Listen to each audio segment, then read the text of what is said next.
Tous et j'espère que vous allez bien. Aujourd'hui, on va repartir à la découverte d'un art martial dans cette série que nous appelons Martial Art Discovery. Mais on a l'habitude, comme vous le savez, d'aller pour le Japon. On a déjà été en France également, mais aujourd'hui, on va aller vers le Nouveau Monde, comme l'appelaient les Européens il y a maintenant quelques siècles, pour aller au Brésil. Et donc, quand je parle de Brésil et d'arts martiaux, je pense que vous avez compris de quel art martial on va parler. On va parler, bien entendu, du Jiu-Jitsu brésilien.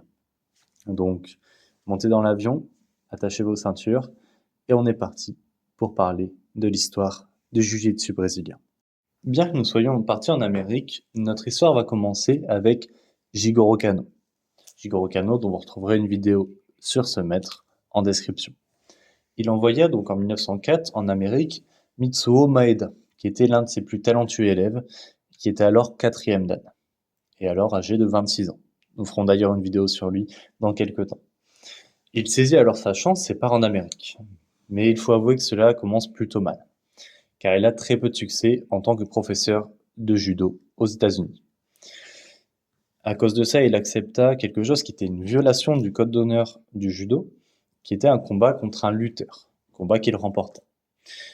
Pendant un voyage en Espagne en 1908, il reçut le surnom de Conde Idoma, qui veut dire comte des ennuis, du japonais Idoma, et donc Conde qui veut dire comte en espagnol.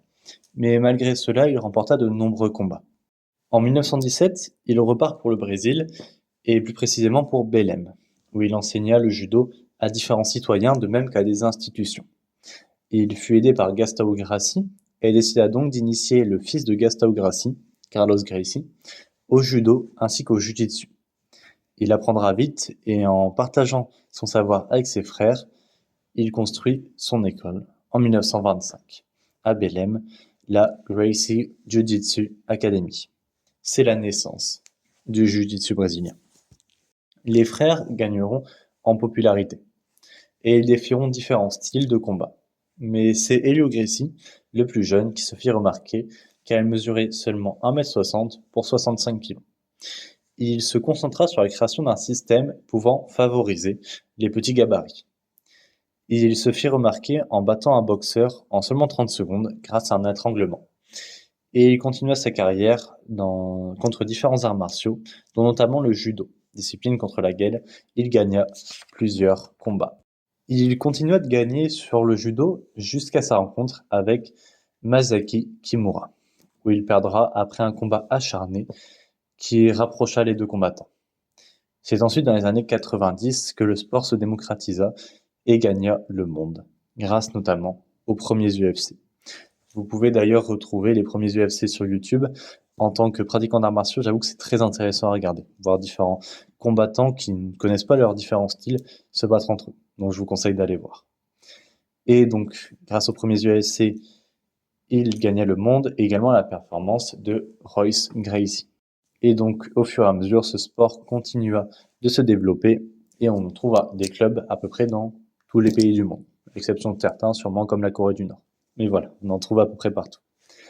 Pour les ceintures, elles commencent à la blanche, puis finissent à la noire, en passant par la bleue, la violette et la marron.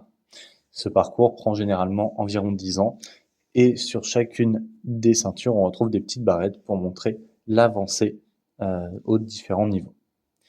Il peut se pratiquer en gi, donc en kimono, ou en no-gi, c'est-à-dire sans kimono.